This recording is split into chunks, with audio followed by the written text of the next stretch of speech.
नमस्कार। DD news के इस विशेष बुलेटिन में आप सभी का बहुत बहुत स्वागत है। मैं हूं लालचंद्र सिंह और मेरे साथ मौजूद हैं मेरे सहयोगी शरद मुदगल। तो सबसे पहले शुरुआत कर लेते हैं हेडलाइंस के साथ।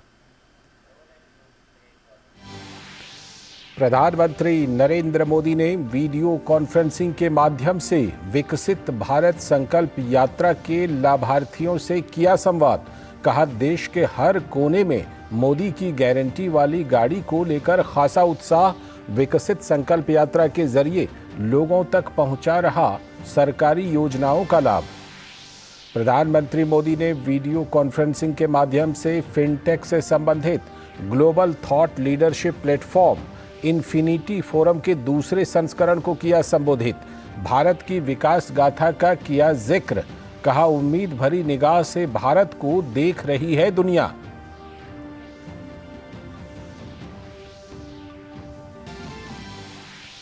भाजपा ने कांग्रेस के सांसद धीरज साहू पर साधा निशाना। अमित शाह ने कहा, भ्रष्टाचार में लिप्त लोगों के खिलाफ होगी सख्त कार्रवाई। पार्टी ने कांग्रेस के वरिष्ठ नेताओं की चुप्पी साधने पर भी उठाए सवाल।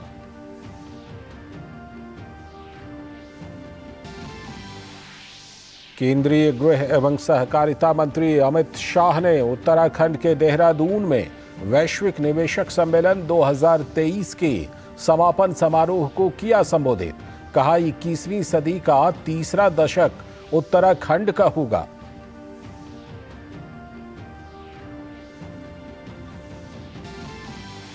बहुजन समाज पार्टी ने अमरोहा से अपने सांसद दानिश अली को पार्टी से किया निलंबित। पार्टी विरोधी गतिविधियों में शामिल होने के आरोप में की गई ये कार्रवाई।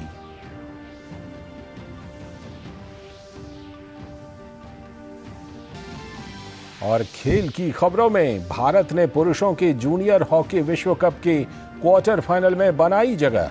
अंतिम ग्रुप मुकाबले में कनाडा पर दर्ज की 10-1 से जीत।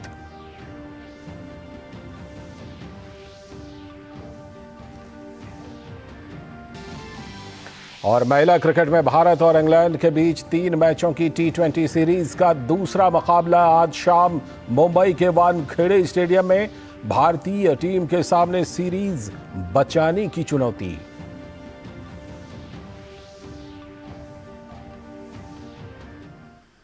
ये थी हेडलाइंस। अब देखते हैं खबरों को विस्तार से। प्रधानमंत्री नरेंद्र मोदी ने वीडियो कॉन्फ्रेंसिंग के माध्यम से विकसित भारत संकल्प यात्रा के लाभार्थियों के साथ बातचीत की। इस कार्यक्रम में देश भर से हजारों विकसित भारत संकल्प यात्रा लाभार्थी वर्चुअल रूप से शामिल हुए। विकसित भारत संकल्प यात्रा पूरे देश में सरकार की प्रमुख योजनाओं के 100% पूरे करने के लक्ष्य के साथ शुरू की गई है, ताकि सभी लक्षित लाभार्थियों तक समयबद्ध तरीके से इन योजनाओं का लाभ पहुंचना सुनिश्चित किया जा सके। मैं कुछ बताइए। हाँ सर, मेरा नाम अल्पेश कुमार चंद्रभाई निजामा हूँ और मैं गुजरात में भरूच जिले के भरूच तहसील गांव का रहने वाला हूँ। तो भारत सरकार की ये योजनाएं हैं और जो गुजरात सरकार की ये योजनाएं हैं, जो उसमें RKVY और AGR 2, AGR 50, उसमें से मुझे जो ट्रैक्टर, उसके जो इक्विपमेंट है वो लिया सर।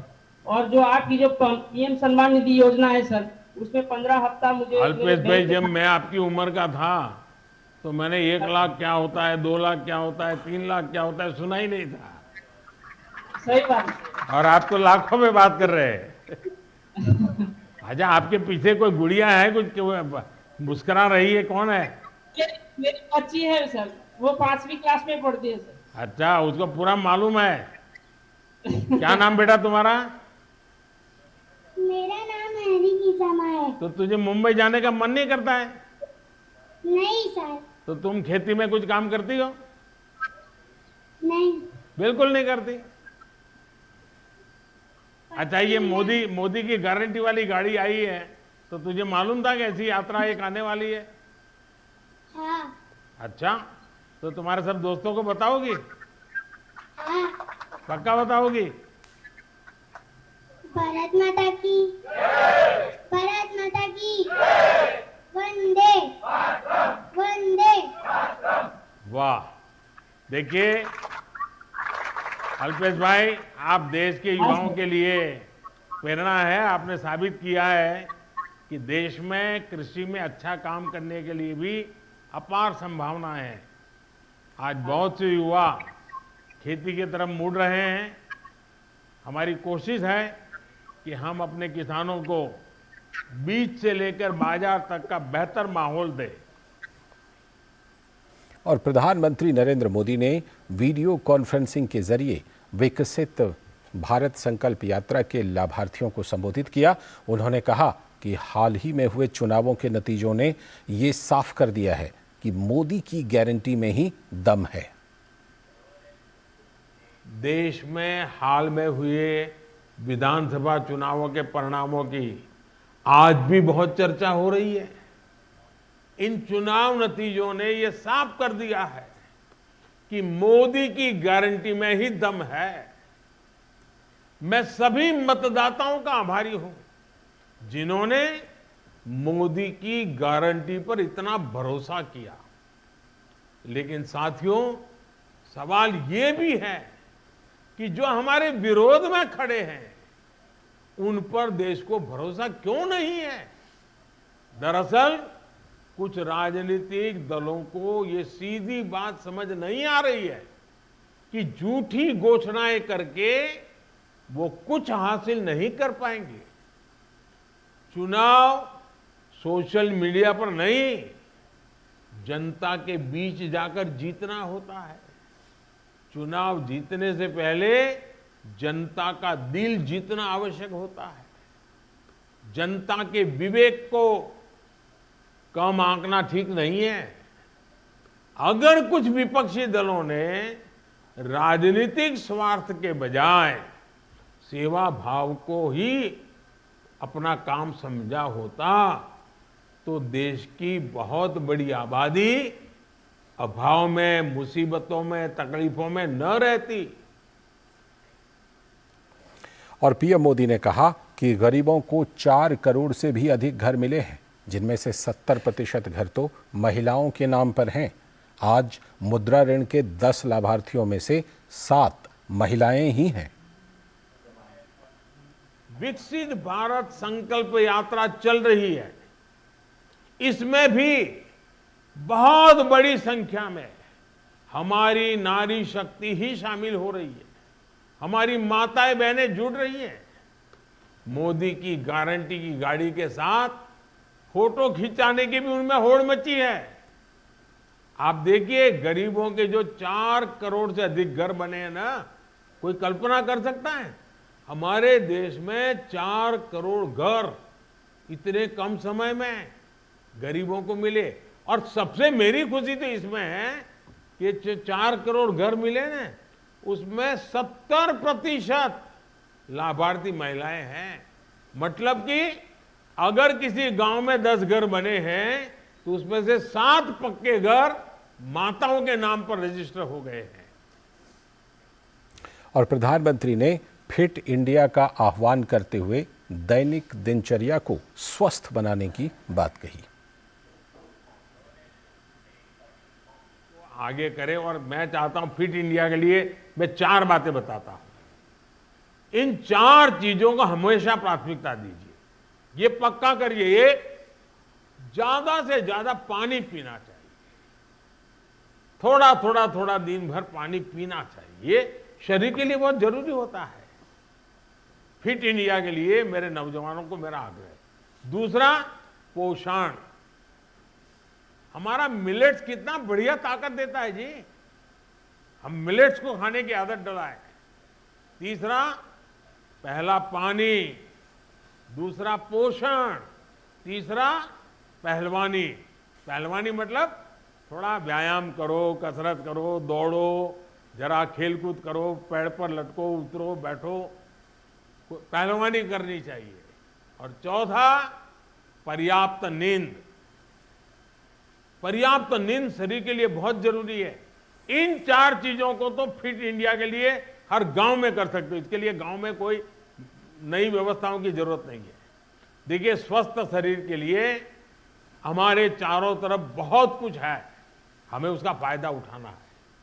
अगर इन चारों पर ध्यान देंगे तो हमारे युवा स्वस्थ होंगे, और जब हमारा युवा स्वस्थ होगा और जब विकसित भारत बनेगा ना, तब इन युवाओं को उसका सबसे ज्यादा फायदा लेने का अवसर मिलेगा। तो इसकी तैयारी में ये भी जरूरी है। विकसित भारत के लिए नोटें ही निकले, पैसे ही निकले, धन ही कमाए, ऐसा नहीं है। बहुत प्रकार के काम करने हैं। और इस बीच विकसित भारत संकल्प यात्रा आज हिमाचल प्रदेश के हमीरपुर भी पहुंची। संकल्प यात्रा में भाग लेते हुए केंद्रीय सूचना एवं प्रसारण मंत्री अनुराग सिंह ठाकुर ने कहा कि विकसित भारत संकल्प यात्रा के माध्यम से देश भर में केंद्र सरकार की योजनाओं के लाभ के बारे में लोगों को जागरूक किया जा रहा है। उन्होंने लोगों से विकसित भारत के निर्माण का संकल्प लेने का आह्वान किया। संकल्प यात्रा हिमाचल प्रदेश के हमीरपुर पहुंच चुकी है। केंद्रीय सूचना और प्रसारण मंत्री अनुराग सिंह ठाकुर हमारे साथ मौजूद हैं, और इस यात्रा की यही खासियत है कि जो तमाम विभागों के अधिकारी हैं, जो यहाँ पर नेता हैं, जो भी मंत्री हैं, तमाम जनप्रतिनिधि हैं, वो जनता के बीच पहुंच रहे हैं, सरकार आपके द्वार की तर्ज पर। और क्या खासियत है, मंत्री जी से हम खुद ही जानेंगे। सबसे बड़ी बात यह है कि जो 60 वर्षों में पूर्व की सरकारें नहीं कर पाई, वो 10 वर्षों में मोदी सरकार ने करके दिखाया है। 4 करोड़ पक्के मकान, 12 करोड़ शौचालय, 13 करोड़ घरों को नल से जल, हर घर हर गांव को बिजली, 60 करोड़ लोगों को 5 लाख का इलाज मुफ्त और 80 करोड़ लोगों को अनाज मुफ्त। अब ये सारी स्कीमों का लाभ करोड़ों लोगों को मिला, लेकिन बहुत सारे ऐसे भी होंगे जिनको शायद लाभ नहीं मिला। तो एक तो योजनाओं की जागरूकता हो, लोगों तक बातचीत जाए, दूसरा जो रह गए हैं वंचित, उनको भी लाभ मिल पाए। इसके लिए विकसित भारत संकल्प यात्रा चलाई है। दूसरा उद्देश्य इसका है कि भारत जिस तरह से तेज़ी से आगे बढ़ रहा है, 10वें नंबर से 5वें नंबर की अर्थव्यवस्था बना, 13.5 करोड़ गरीब पिछले 5 वर्षों में गरीबी रेखा से बाहर आए। अब संकल्प ये लेना है कि अगले 25 वर्षों में विकसित भारत बनाना है। गारंटी की ये गाड़ी डिजिटल भी है, ये उन इलाकों में जाती है जहां पर विकास की जो रोशनी है नहीं पहुंची है, आशाएं बढ़ जाती हैं। कैसे उन लोगों को जोड़ा जाएगा? आशा बढ़नी ही चाहिए जब मोदी जी की सरकार है। तो जो पहले नहीं हो पाता था, हमने वो भी करके दिखाया, और मुझे पूर्ण विश्वास है आगे भी जो लोगों की अपेक्षाएं हैं उन पर खरा उतरेंगे। छोटे उदाहरण 2 देना चाहूँगा। एक तरह से कहा जाता था पिछड़े जिले, पूर्व की सरकारों में विकास नहीं होता था। मोदी जी ने कहा आकांक्षी जिले, बैकवर्ड नहीं, एस्पिरेशनल डिस्ट्रिक्ट। और अब के जब आप रिजल्ट देखोगे इन तीनों राज्यों के चुनाव में, बम्पर जीत भारतीय जनता पार्टी को 2/3 सीटें इन सब जिलों में जीती है। तो इसका मतलब वहाँ विकास पहुँचा तो हुआ। दूसरा एक शब्द लेते थे विकलांग, मोदी जी ने कहा दिव्यांग। ये केवल शब्द नहीं बदले, सोच बदली है। इस तरह से बॉर्डर विलेज था, तो बॉर्डर विलेज को जाता कोई नहीं था, मोदी ने उसको फर्स्ट विलेज कहा। तो देश के लोगों को वहाँ भेजना शुरू किया, बॉर्डर विलेज के लोगों को देश के अंदर लाना शुरू किया। तो दोनों का आपस में बातचीत होना, तो वहाँ की प्रगति, वहाँ तक सड़कें, पुल, वहाँ तक पानी की सुविधा, ये सब दिया। तो एक व्यक्ति कैसे बदलाव लाता है, जैसे PM जनमन, जनजातीय लोगों के लिए जो 28 लाख ऐसी लोग हैं जो ट्राइबल एरियाज़ में बिल्कुल वंचित रह गए, PVTs इनको पहले कहते थे, इनके लिए प्रोग्राम लाए ताकि सभी योजनाओं को इनको लाभ दें। और मोदी जी जनवरी महीने में 100 स्थानों पर कार्यक्रम करेंगे। मात्र 28 लाख आबादी है जो ऐसे वंचित रह गए। ये वोट बैंक के लिए नहीं है, लेकिन उनके जीवन में बदलाव आए। तो कितनी गंभीरता और कितनी गहराई तक प्रधानमंत्री जी सोचते हैं, इसका साफ उदाहरण इससे पता चलता है। DD न्यूज़ के माध्यम से आम लोगों को आप किस तरह से आह्वान करना चाहेंगे? यही कहूँगा, आइए, मोदी की गारंटी वाली गाड़ी आपके यहाँ पर आई है। आपकी पंचायत में आए तो उनका स्वागत भी करें, जुड़ें भी, जानकारी प्राप्त करें और सुविधा भी लें, और विकसित भारत के निर्माण के लिए संकल्प भी लें और इकट्ठे मिलकर सिद्धि तक ले जाएं। केंद्रीय मंत्री स्मृति ईरानी ने कहा है कि देश की जनता विकसित भारत को बनाने के लिए उतनी ही संकल्पित है जितना प्रधानमंत्री नरेंद्र मोदी हैं। उन्होंने अमेठी में बड़ी संख्या में आयुष्मान लाभार्थियों के लिए PM मोदी के प्रति कृतज्ञता व्यक्त की। मोदी की गारंटी की गाड़ी का आना इस बात का संकेत है कि नरेंद्र मोदी के साथ साथ जनता जनार्दन भी विकसित भारत को बनाने के लिए उतनी ही संकल्पित है जितने कि देश के प्रधान सेवक। अमेठी में 5 लाख से ज़्यादा हमारे नागरिकों को आयुष्मान भारत योजना का एक सहयोग और सहारा मिल रहा है नरेंद्र मोदी के चलते। तो मैं तो कृतज्ञता का भाव रखती हूँ प्रधान सेवक के प्रति। और विकसित भारत संकल्प यात्रा के तहत लद्दाख के करगिल के चुलिचान और गारकोन पंचायत में कार्यक्रम का आयोजन किया गया। कार्यक्रम में विभिन्न विभागों के अधिकारियों के साथ साथ प्रतिनिधि भी शामिल हुए।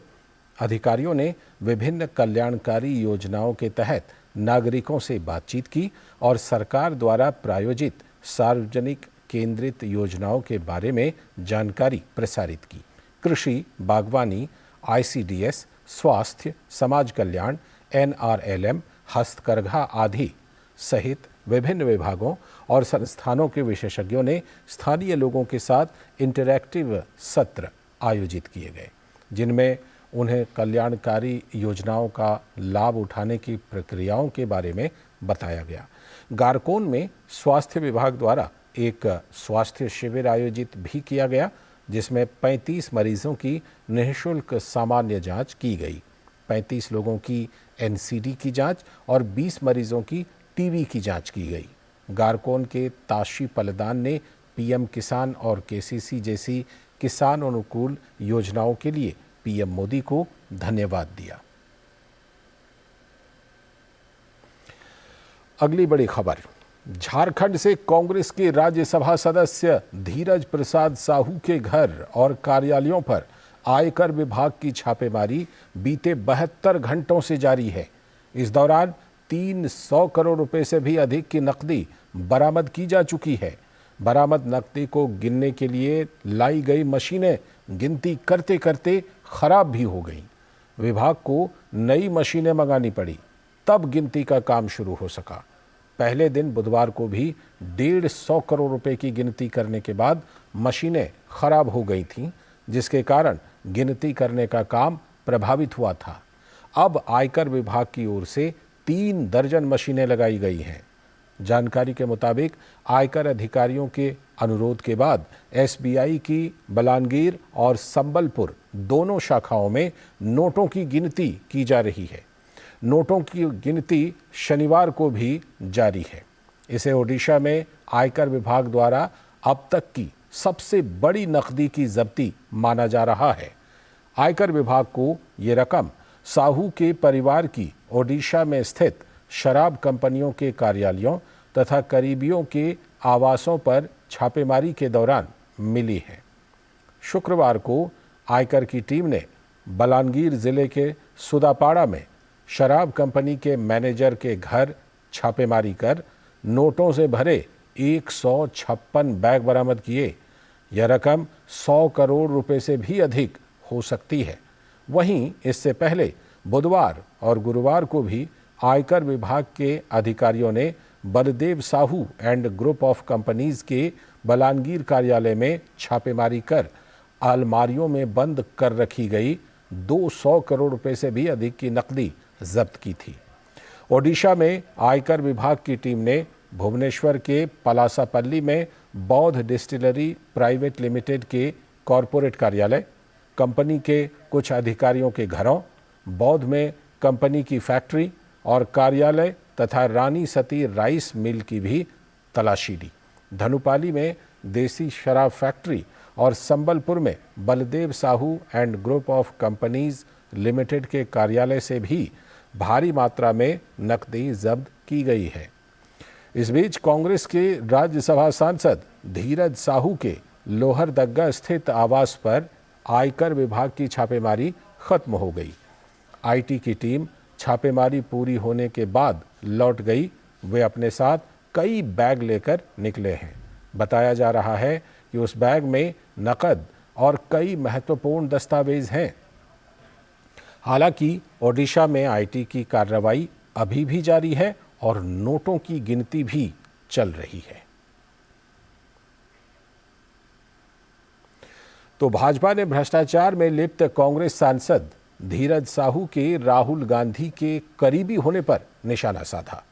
भाजपा ने कांग्रेस के वरिष्ठ नेताओं के इस मामले में चुप्पी साधने को लेकर भी सवाल उठाए। तीसरी बार के राज्यसभा के सांसद हैं कांग्रेस पार्टी से, 2 बार पहले चुनाव लड़ चुके हैं, दोनों बार हारे हैं।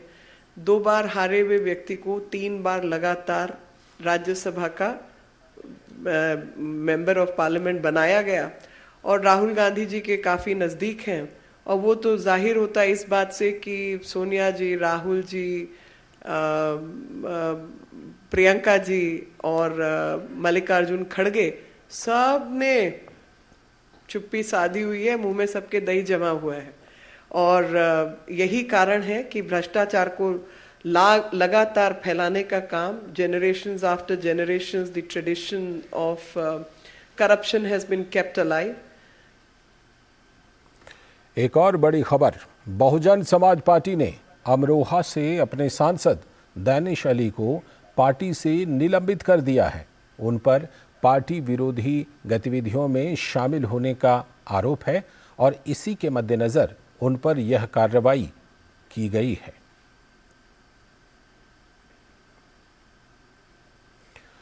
खबर पूर्वोत्तर राज्य असम से, जहां हिमंता बिस्वा शर्मा सरकार ने राज्य के मूल मुस्लिम निवासियों के सामाजिक आर्थिक मूल्यांकन कराने का फैसला किया है। असम सरकार ने कहा कि वो राज्य के मूल असमिया मुसलमानों का सामाजिक आर्थिक आकलन करेगी। दरअसल मुख्यमंत्री हिमंता बिस्वा शर्मा की अध्यक्षता में शुक्रवार को हुई कैबिनेट की बैठक में यह निर्णय लिया गया था। सीएम हिमंता बिस्वा शर्मा ने सोशल मीडिया प्लेटफॉर्म एक्स पर इसकी जानकारी दी है। इस फैसले के तहत असम के 5 स्वदेशी मुस्लिम समुदायों गोरिया, मोरिया, देशी, सैयद, जोल्हा के सामाजिक आर्थिक मूल्यांकन की प्रक्रिया शुरू होगी। कैबिनेट ने 4 क्षेत्र विकास निदेशालय, असम का नाम बदलकर अल्पसंख्यक मामले और 4 क्षेत्र असम निदेशालय करने का फैसला किया है। इस फैसले के पीछे का कारण है कि मूल जनजातीय अल्पसंख्यकों का व्यापक सामाजिक, राजनीतिक और शैक्षणिक उत्थान किया जाए। रिपोर्ट्स के अनुसार 2011 में जो जनगणना हुई थी उसके मुताबिक असम की 34% से भी अधिक आबादी मुसलमानों की है, जो लक्षद्वीप और जम्मू कश्मीर के बाद सभी राज्यों और केंद्र शासित प्रदेशों में से तीसरी सबसे बड़ी आबादी है। ये भी बताया जा रहा है कि राज्य की कुल आबादी 3.1 करोड़ में से 1 करोड़ से भी अधिक मुस्लिम हैं, जिनमें से केवल 40 लाख ही मूल निवासी असमिया भाषी मुस्लिम हैं और बाकी बांग्लादेशी मूल बंगाली भाषी अप्रवासी हैं।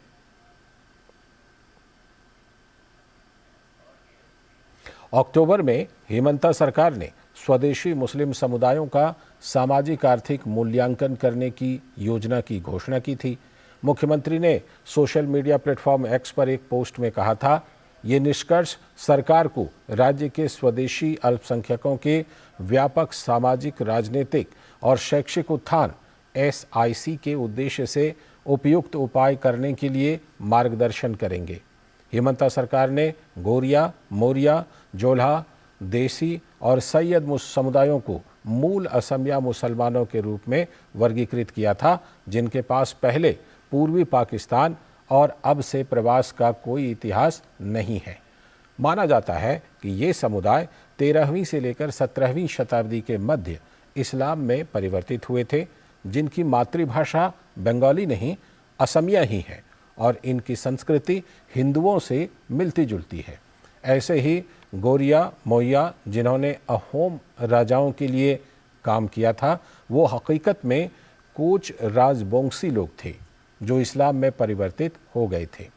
इसी तरह जिन मुस्लिमों को ब्रिटिश छोटा नागपुर से चाय बागानों में काम करने के लिए लाए, वो जोल्हा हो गए और सूफी संतों के अनुयायी सैयद हो गए।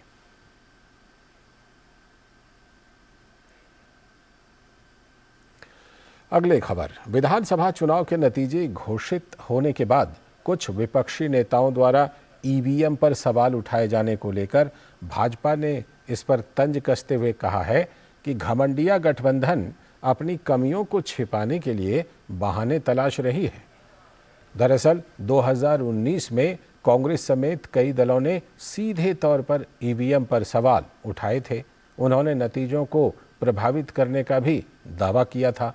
विधानसभा चुनावों के नतीजों की घोषणा के बाद यूट्यूब सहित तमाम सोशल मीडिया मंचों पर ईवीएम को लेकर भ्रामक दावे किए जा रहे हैं। चुनाव आयोग ईवीएम के खिलाफ दुष्प्रचार को रोकने के लिए कई बार ईवीएम कार्यप्रणाली को सामने रख चुकी है। खुद सुप्रीम कोर्ट ने भी माना है कि ईवीएम को हैक नहीं किया जा सकता। पूर्व मुख्य चुनाव आयुक्त सुनील अरोड़ा ने एक समाचार चैनल पर दावा किया है कि ईवीएम के साथ किसी भी तरह की छेड़छाड़ नहीं की जा सकती। उन्होंने बातचीत के दौरान कहा कि दुनिया की हर मशीन में गड़बड़ी संभव है, लेकिन ईवीएम के साथ ऐसा मुमकिन नहीं है।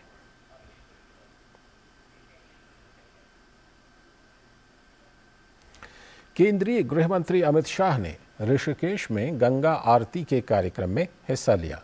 इस मौके पर राज्य के मुख्यमंत्री पुष्कर सिंह धामी भी मौजूद रहे। गौरतलब है कि केंद्रीय मंत्री उत्तराखंड निवेशक सम्मेलन में हिस्सा लेने के लिए राज्य के दौरे पर पहुंचे थे।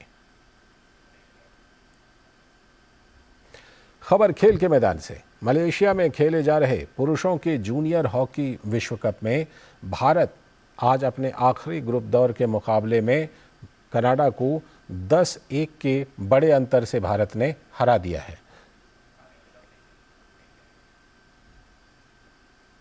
बात क्रिकेट की। भारत और इंग्लैंड की महिला क्रिकेट टीम के बीच 3 मैचों की T20 सीरीज का दूसरा मुकाबला आज मुंबई के वानखेड़े स्टेडियम में खेला जाएगा। सीरीज का पहला मुकाबला इंग्लैंड के नाम रहा था। ऐसे में भारतीय टीम के सामने दूसरे T20 को हर हाल में जीतने की चुनौती है। वैसे भारतीय टीम का पहले मैच में प्रदर्शन काफ़ी निराशाजनक रहा था। बल्लेबाजी और गेंदबाजी दोनों ही में टीम को सुधार करने की ज़रूरत है।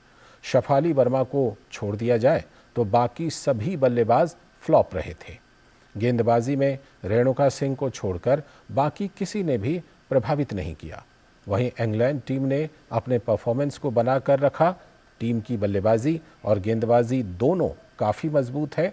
ऐसे में टीम अपना प्रदर्शन बरकरार रखना चाहेगी। इसी के साथ इस विशेष बुलेटिन में इतना ही। मुझे और हमारे सहयोगी शरद मुदगल को दीजिए अनुमति। नमस्कार।